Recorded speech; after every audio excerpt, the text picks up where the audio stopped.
Hello and welcome again. My name is PHTLS, and in our today's discussion, we'll be focusing on management of severe brain injuries. And before we start, this is EMS-AFRICA. If you're new to this channel, kindly subscribe so that you keep on getting our updated discussions on emergency care.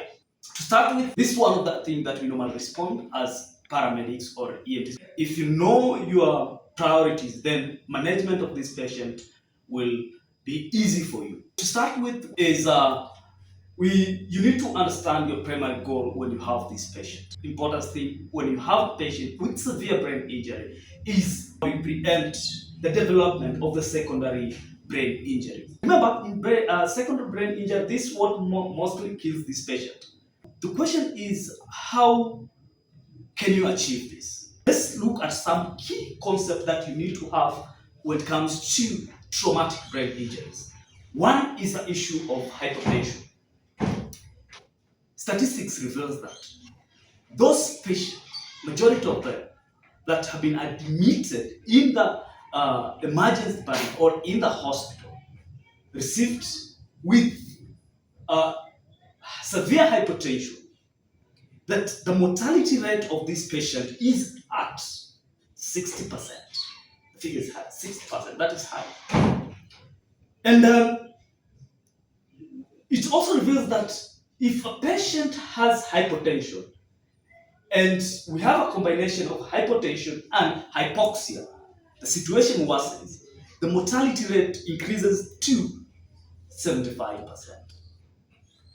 That is to say that the key thing, if you're able to manage these two things, then the chances of survival for this patient will be very high. Is it something manageable? The answer is yes. Very simple. Okay? So I want us to look at some of the key criteria or key management that you want to focus on. And I'll be highlighting on the key things.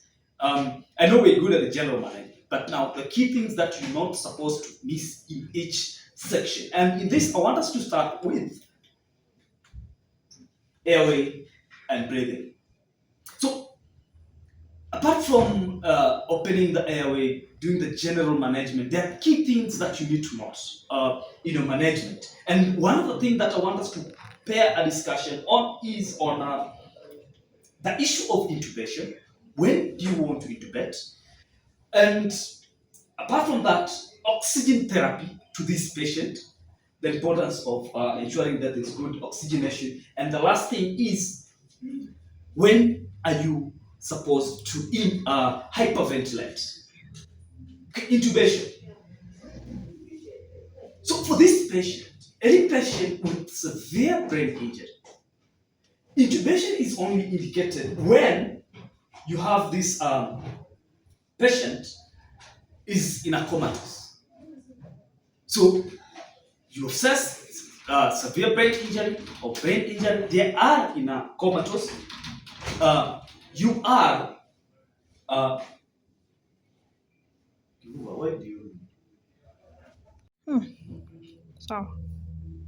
So for the intubation, for this patient, it's only indicated when there's a drop in GCS and this patient is in a comatose. So you realize that when they get into coma, for this patient, securing the airway is highly recommended, because that is the only way that you will ensure that you, if you need to give oxygen and management of securing the airway, then this will be good for this patient. Oxygen therapy. Hypoxia is harmful to this patient, and to ensure that you manage that, you have to play with a figure of around 94 to 85, 98%. That the saturation should be playing within that range. And this one is very easily to monitor and manage. Depending the advice, but ensure that the range lies between that. Okay, there's the concept of hyperventilation. One thing, when is hyperventilation indicated? This normally is indicated when we have an acute neurological deterioration. When you start to pick the sign of increased intracranial pressure, when you start to see a sign of the brain stem is being affected, that's when you want to think about hyperventilating, especially a key condition that we normally keep on monitoring closely. When you start to see sign of decorticate, that tells you that this patient, or that's an indication for you to hyperventilate this patient. Don't be quick to hyperventilate this patient. Remember, when you hyperventilate, you'll be giving too much oxygen, which we know that oxygen is good to prevent the secondary brain injury, but also it can contribute to the development of secondary brain injuries. How? When you hyperventilate this patient, what happens is too much oxygen will cause the blood vessels to constrict. And that will be a result because of the drop in CO2, carbon dioxide. So when the blood vessel constrict, what will happen is, at the end result will be that will affect the perfusion, reduce the perfusion, and that can result to brain ischemia, which again, it is the second part of the secondary brain injury that you are trying to prevent. So be careful when it comes to hyperventilation. Again, if you don't hyperventilate or you deny them oxygen, remember, oxygen will that means the secondary brain injuries will be developing very fast. So there must be a balance. Know when to hyperventilate and when to give high flow of oxygen. Okay, good. So that is on airway and breathing. Let's look. When it comes to circulation, which are some of the key things that we want to focus on? On circulation, as we said in our among the first presentation, is that hypotension is a great concern. Majority of these people normally die because of hypotension, especially when it comes to severe brain injury. That we say hypotension usually is not due to brain injury. That is something to make. Mostly it is not because of the brain injury. But normally, if it's the brain injury, you will only pick this as a result whenever we have the signs of increased intracranial pressure that we're talking about at the terminal stage. That's when we'll have the patient presenting with hypotension, when the brain stem is affected. That is when we have increased intracranial pressure. That's when it will start to develop. But when you have signs of ICP, then most of the time, don't focus much on just pick that this normally, when I have hypotension, normally this is due to, it's a mark of severe bleeding somewhere else apart from the brain. That is, think outside the brain. Like, what else can be bringing this condition to my patient? That is, whenever I have hypotension, it is very important for you to complete your assessment. Find out, where is this patient bleeding? Do you have external bleeding? And if yes, you need to fix that, stop that bleeding. And if you don't see external bleeding, then look for signs of internal bleeding. Okay? But again, if you do all that and you miss that there are no signs of external bleeding and internal bleeding, then ask yourself, what is affecting the circulation? That is, there's need for you to check for other conditions. Like one, you can look for signs of neurogenic shock. Is it because now they are in neurogenic shock? If that is not the case, then you want to check, is it because of cardiac tamponade? Remember, in cardiac tamponade, the heart cannot pump effectively, then hypotension can come in. That is either cardiac tamponade, or we can have cardiac contusion. Again, still ask yourself if that's not the case, or is it because of tension pneumothorax? So you want to assess all that. If first you've ruled out that there is no sign of external bleeding or internal bleeding. Okay, so rule out that. Okay, I want us to focus on why is so important that why is circulation very important? One thing is in this, maintaining brain perfusion is critical, as we said. That when the brain is perfused, then the secondary injuries will not develop. And to ensure that, remember, apart from oxygen, maintaining good perfusion is critical to this patient.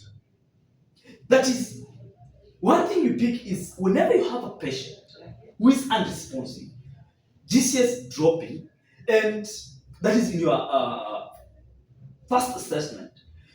Statistics reveals that when you manage this patient well, when you manage hypovolemia, it has shown that the neurological examination normally revert back to normal after managing the BP. When you restore the BP back to normal, as we said, that when the brain is perfused, then the secondary injuries will not develop. And to ensure that, remember, apart from oxygen, maintaining good perfusion is critical to this patient.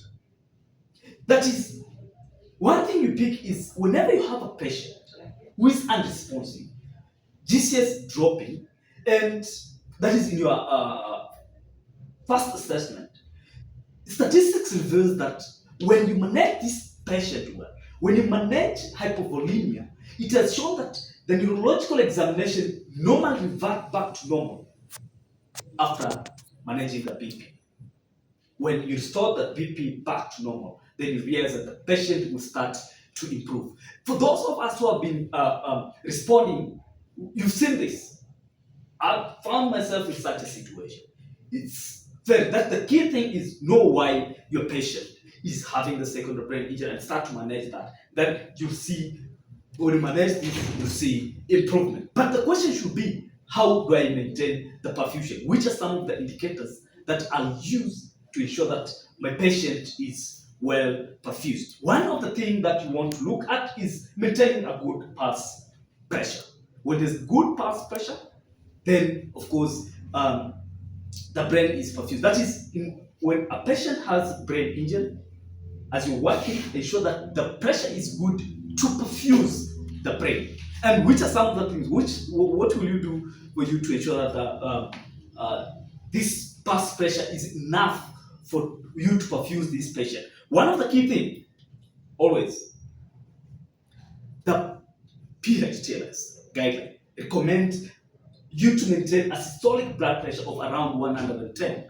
That's what the new guideline. That by ensuring it at that, then this will be good for this patient or to perfuse the brain. So we work in the pre-hospital, work with that figure. That's your target systolic blood pressure. And again, remember, very important for you to know that the brain is being perfused. One thing is work with a map of 95. I know you know how to work, how to calculate for the map. That is having the systolic blood pressure around that, and also closely monitoring your work on your map. So do that calculation to ensure that if they're playing within these figures, then that's a good readings to ensure the brain is perfused. I know in the pre-hospital, it's not easy for us to calculate the CCP, but for this, it's easy for you to do it in the pre-hospital. Okay, so one of the key things is when managing this patient, you want to ensure this the neurological, you closely monitor this patient. And when it comes to neurological examination, it's very key for us to tell us how is the progress of this patient. And in the neurological examination that you want to perform is your GCS. Obtain the GCS earlier, and as you're managing your patient, keep on re-evaluating the GCS for any improvement. This can tell you on your management if the patient is crashing or the patient condition is improving. Any GCS below 9, that's a critical patient. Okay, and on your assessment, if you pick the GCS keeping on dropping, then that's an alarming stage. We expect the GCS to improve, but if it's keeping on dropping, that you should be greatly concerned about this patient. That can kill this patient. Another part of the GCS, the other thing that you can closely monitor to tell you about the severity of brain injury is the pupillary function. Okay, and remember we said that there are other examinations, but for this patient, this is a severe brain injury. So at the severe brain injury, most of the time you find them unconscious or something. That we highly rely on much on those two examinations. So that's under the neurological examination. Another key concept we need to pick is in our management, key concept that we should have is the use of when are we supposed to do intravenous fluids? When are we supposed to give these fluids? As we said, maintaining a normal volemia, that is BP within the normal, is critical to this patient. And that is, hypovolemia is harmful at all costs. That is, as we say, statistics reveals that most of these people die because most people fail to manage the blood pressure. So ensure your systolic blood pressure, as we say, around 110. That's a way to ensure that the brain is well perfused. Anything below 90 can easily kill your patient. You don't want that to happen. Another key thing is hyperventilation. As we said, you should not. You should know when it's indicated. You hyperventilate, then it can worsen the condition, and because this can cause vasoconstriction, as I said earlier, and then the use of monitor. One thing that I can tell you is it's not always when you have a patient with severe brain injury, that's an indication for you to give monitor. Something to remember, monitor should be given whenever you pick any signs of increased intracranial pressure. And that is when you give the monitor. But when you don't have signs of ICP, please, monitor should not be given. Focus on management on the other brain injuries. One thing, or another key concept that we need to pick is you should remember the 1999 rule of head injury when it comes to severe brain injury. One we say injury present with neurogenic shock.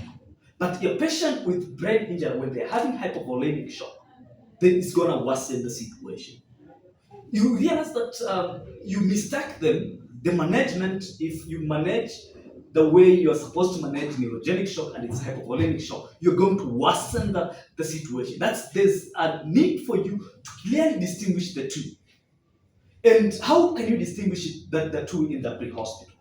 In hypovolemic shock, one of the things is you pick that there is increased heart rate, that is tachycardia will present, and this is a result of this patient is compensating. But for neurogenic shock, when you check on the you realize relatively bradycardia, tachycardia, relatively bradycardia, that you pick a drop in the pulse rate can drop to around 80 or something, coming down. But again, also BP will also slightly drop. That's one thing that you want to pick. Another key thing that you can use to distinguish in the pre-hospital, whether you're dealing with hypovolemic shock or neurogenic shock, is assessing the skin. The skin condition and the hypovolemic, it will be called cool and clammy, but on the other side, it will be warm and dry. That's another key thing that you can use. Another thing that you can use to evaluate if it's neurogenic or hypovolemic or neurogenic shock is evidence of significant bleeding. When you have on your assessment, you pick this patient is bleeding either external or internal, then that can be an early indication for you to tell you that this is a hypovolemic shock, not neurogenic shock. And on the other side, you'll see no evidence of hypovolemia, either external or internal bleeding.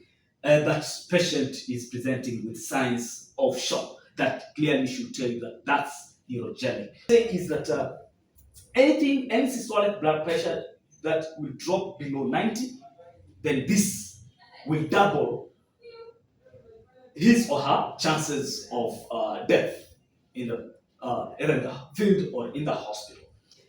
That is the first 90. The next part we will talk about any drop in the SpO2 below 90. It also doubles the chances of death to your patient. That is ensuring that BP managed, SpO2 is well managed.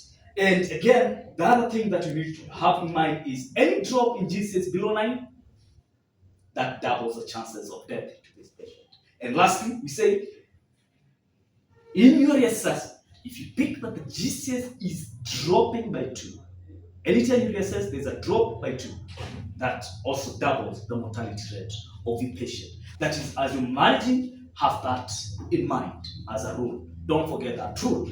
Okay.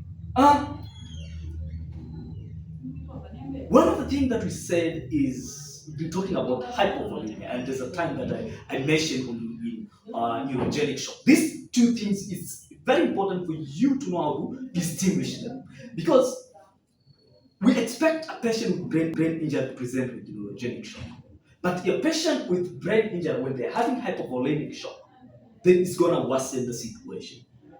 You realize that you mistake the management. If you manage the way you're supposed to manage neurogenic shock and it's hypovolemic shock, you're going to worsen the situation. There's a need for you to clearly distinguish the two. And how can you distinguish the two in the pre-hospital? In hypovolemic shock, one of the things is you pick that there is increased heart rate, that is tachycardia will present, and this is a result of this patient is compensating. But for neurogenic shock, when you check on the you realize relatively bradycardia, tachycardia, relatively bradycardia, that you pick a drop in the pulse rate can drop to around 80 or something, coming down. But again, also BP will also slightly drop. That's one thing that you want to pick. Another key thing that you can use to distinguish in the pre-hospital, whether you're dealing with hypovolemic shock or neurogenic shock, is assessing the skin. The skin condition and the hypovolemic, it will be called cool and clammy, but on the other side, it will be warm and dry. That's another key thing that you can use. Another thing that you can use to evaluate if it's neurogenic or hypovolemic or neurogenic shock is evidence of significant bleeding. When you have when your assessment, you pick this patient is bleeding either external or internal, then that can be an early indication for you to tell you that this is a hypovolemic shock, not neurogenic shock. And on the other side, you'll see no evidence of hypovolemia, either external or internal bleeding. That patient is presenting with signs of shock that clearly should tell you that that's neurogenic shock. Another key thing that we can add, another neurogenic shock, you can pick paralysis and loss of spinal reflexes, where in this you might not pick such signs. That's how you can distinguish the two. And then to summarize our topic, this that we say, whenever you have this patient, there are things that you need to consider, and that is one. We say that in comatose patient, you need to secure this patient by endotracheal intubation. That is one key thing that we pick in this presentation. Another key thing that we need to add is prevention of hypovolemia and hypoxia. This is the primary goal for us to ensure that the secondary brain injury don't develop. The third thing that we can say is treatment of shock. Treat for shock and look for its causes. It's very important for you. Why are they in shock? Don't just rush and say this is neurogenic shock or hypovolemic shock. Have facts. Do your assessment to know why are they in shock and manage its causes. Okay. Neurological examination is very key for this patient, because this can tell you if the condition is, your management is improving or the situation is worsening. And we say the key thing you want to do is that is you should perform this, normalize the BP before paralyzing this patient, especially when you want to intubate. You want, before you paralyze, get the GCS and such. Do the same after managing your management, so that you see if the situation is improving. That is, keep on reassessing on the neurological assessment, or do the neurological examination to see your interventions if are working or not. Transportation, one thing we say is for this patient, remember it's severe brain injury. So when it comes to selection of the facility, ensure that you transport this patient to a facility that they're going to benefit. That is, most of the time we need a higher level that will have expert in that. So depending with your country, that ensure that they will benefit the care. Another thing is frequently assess the patient neurological status. We say about that. That's this what you need to focus on in your management.